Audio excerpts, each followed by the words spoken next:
Hi, you're listening to Everyday Superpower, a place where you can learn about body language and non-verbal communication. We keep it plain and simple, you know how we do it.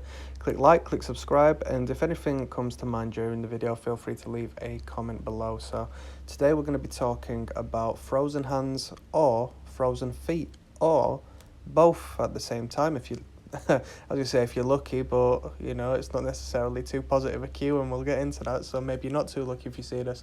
So this is a very clear freeze response, okay, in the face of a potential threat. This is basically whenever the hands or the feet or both just suddenly just cease moving. They just stop moving, okay? So you have to understand the baseline behavior first and foremost. If they were moving prior to it and then they freeze, boom, there you go. That's your cue, all right? Whereas if you see somebody and it's naturally lack of movement anyway, it still signifies the same thing. It signifies a lack of attention wanted, all right? I did a video which I think is an underrated video, to be honest with you, and it's how to attract attention and how to attract attention in relation to movement and how the mind picks up on whatever is moving, yet doesn't necessarily pay too much attention to that which is still stable and frozen. All right, and that's obviously linked into our primitives. I bit my tongue there. Our primitive selves, all right, our evolutionary background as to where when we are fearful of a potential threat or predator, we will freeze to ensure it doesn't pick up on us. Okay, or at least we're not so clear as if we would be if we were moving quite freely. So hands and feet that suddenly freeze will indicate negative thoughts due to a fear response. Now, I'm not going to go into the numerous different ways that the freezing of the hands and the feet can be acknowledged, because obviously you could be sitting on a chair and your hands and feet can freeze, whereas you can also be stood upright or walking and you can go through the same freeze response and the response is still the same, still stillness, all right? So this can be applied through whichever means or contortion of the body, full stop, right? So it's a non-verbal cue that shows a triggered flight response, or should I say a freeze response, or should I say a fight response. They're all in the same realms, the full stop. What you need to understand, basically, is that if somebody is threatened by what somebody says, what they have thought, or whether they have thought of something distasteful, such as, oh shit, I've left the keys in my car, okay? Only the other day I left money at a cash point at an ATM. Before turning around and running after it, I've frozen once I've connected with that thought, and it's that triggered response, that threat, which was triggered within us when we had to run away from potential predators.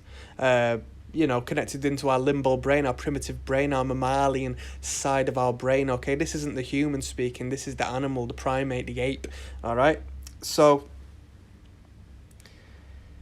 yeah, freeze response, plain and simple. The freezing of the feet can freeze the legs, the freezing of the hands can freeze the arms, can freeze the entire body, okay? But we're stemming from the extremities right now. All right? It's not often that you'll see a simple freezing of the torso or the legs, and yet the hands and the feet continue to move on. All right? It's going to start with these particular areas, okay?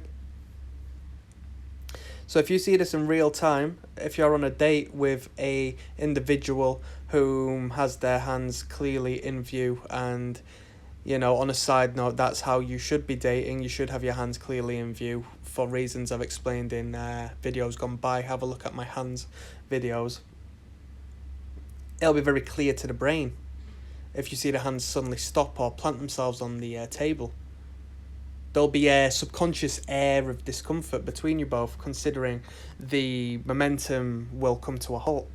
The illustrative value of the hands and the exposure of the palms, showcasing that they are of no threat, will, cease to exist.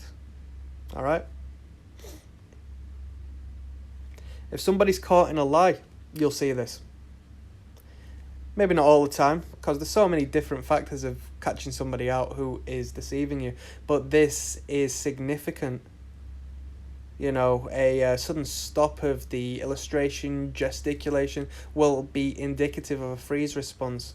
okay, in relation to them being threatened that you're going to catch them out, or the the dissonance between what they are verbally speaking and what they mentally are aware of. Okay, they're lying to themselves when they lie to you. All right, and they know that. They just don't know that their body is showing that because they're not educated in the non-verbal education aspects like we are. All right.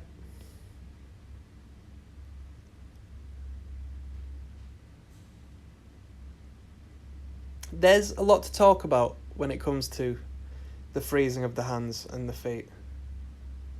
I want you to do most of the thinking for this video, though. I'm not going to explain any further. I want you to think about any single position you may be in, whether you're climbing a mountain, or whether you're dancing, or whether you're skateboarding, or whether you're lying down on bed, and you want to consider how would it seem if the hands and or the feet just stopped moving. What would it represent? And if you were on the outside looking in, what that person looked like, and what would you think? And if that was you, what would be going through your mind at that particular point? What's the possibilities of what could be going through your mind? All right, so I'm going to leave that one there. It's a freeze response, and it's triggered from a potential threat. Work out what the threat is. Thank you very much. Click like, click subscribe. Feel free to leave a comment down in the comment section, and I'll see you next time. Goodbye.